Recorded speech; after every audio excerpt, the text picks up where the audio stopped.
Good afternoon, everyone. We'd like to thank you for giving us the chance to speak here today. Today, Muraoka Sato, Yasunaga, and I from GSAIS, and Ando, Yoshino, and Sugimoto from Graduate School of Engineering have been discussing the relationship between well-being and innovation from the perspective of our different specialties for about a month. I would like to introduce what we have been discussing about the relationship between well-being and innovation.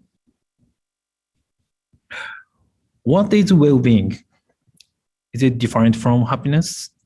In the field of psychology, research on human potential, growth, and self-actualization has been conducted since around 1960, led by Abraham Maslow and Carl Rogers. In the research, the term happiness has been used to describe the state in which a person achieves self-actualization in a monistic way. However, such an expression has been criticized for its lack of verifiability and difficulty in practical use due to its lack of scientific framework. Therefore, in 1998, Martin Seligman proposed a set of components to measure well-being, which is a good way of living and a healthy way of living both physically and mentally. The 5 components, positive emotion, engagement, relationship, meaning, and achievements. By raising the level of each of these elements, it is possible to achieve sustainable happiness. The determination of these elements depends on psychological nature of each people. And the well-being at that time was focused on the happiness of a person. On the other hand, in recent years, as Japan has become more economically and technologically advanced, material fulfillment can only satisfy short-term happiness. As a result, it has become necessary to consider not only the individual's happiness, but also the environment surrounding the individual.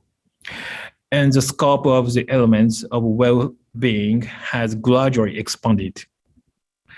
Similarly, in the field of sociology, the scope of individual capital that satisfies subjective utility has expanded over time.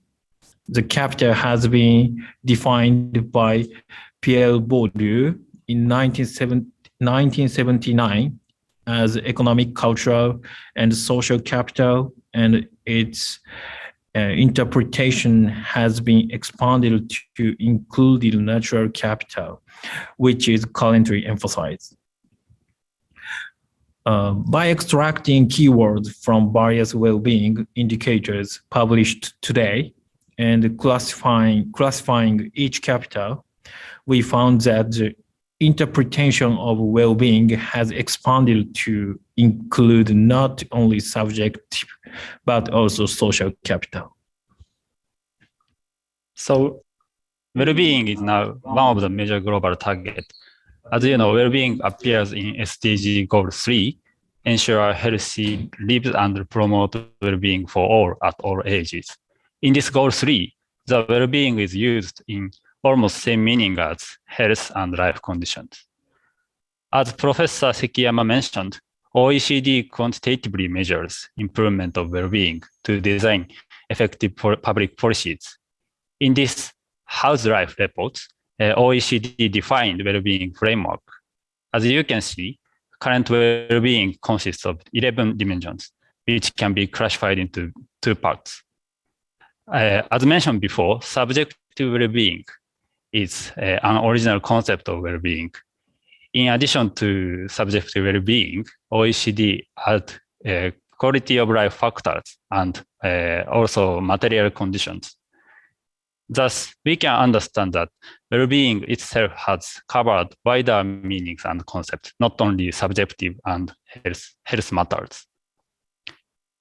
In Japan, well-being is used in Science, Technology, and Innovation Basic Plan, published by Japanese Cabinet Office.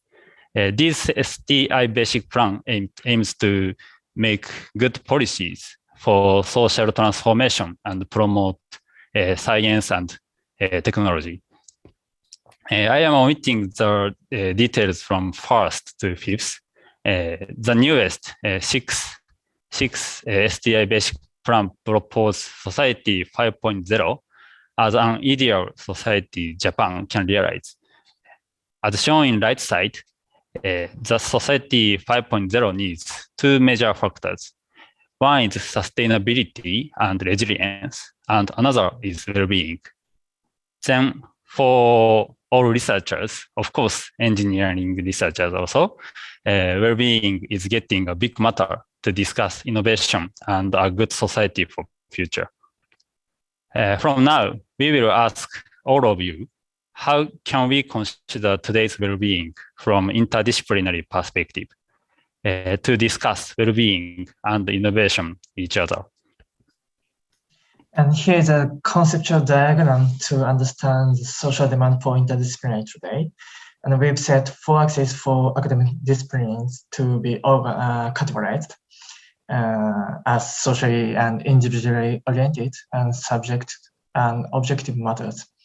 In the middle of these 2 areas, there's a green areas representing interdisciplinary, indicating that the ideal state of society cannot necessarily be evaluated quantitatively anymore, and that there is a need for more detailed approach that focuses on individual against the background of the desire for diversity. Then we will add the expansion of the concept of well-being to these figures. It was natural for humanities and social science to deal with so-called subject well-beings, as it is literally very subjective and focused on the individuals. And that was located on lower left part. Today, however, well-being is an expanding field. As described in the OECD's key dimensions that Mr. Ando explained in the previous slide, indicators such as quality of life to measure well-being more quantitatively, and materials and environmental conditions to evaluate how organically individuals and society are connected, discussed more actively. This has made well-being more objective and socially oriented. There are many overlaps between the above-mentioned green areas of interdisciplinary and today's well-beings. And this is a significant point of taking up well-being as foothold for all interdisciplinary effort within. So in order to effectively implement an interdisciplinary approach, there are 3 elements to be considered important. As this diagram shows, it is essential to gather knowledge from various academic disciplines and integrated subject of object perspectives on diverse global issues. At the same time, the most important factor is to have a common vision of what the interdisciplinary approach is set for and what kind of society we want to achieve through.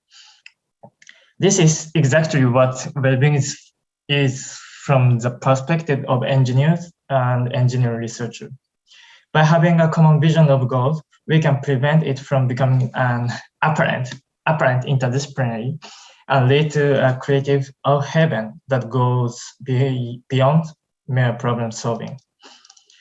Furthermore, by always keeping in mind the perspective of how to implement these integrated findings in society, interdisciplinary approach and dialogues will accelerate innovation and lead to realization of new lifestyle of social system with the 25 in mind.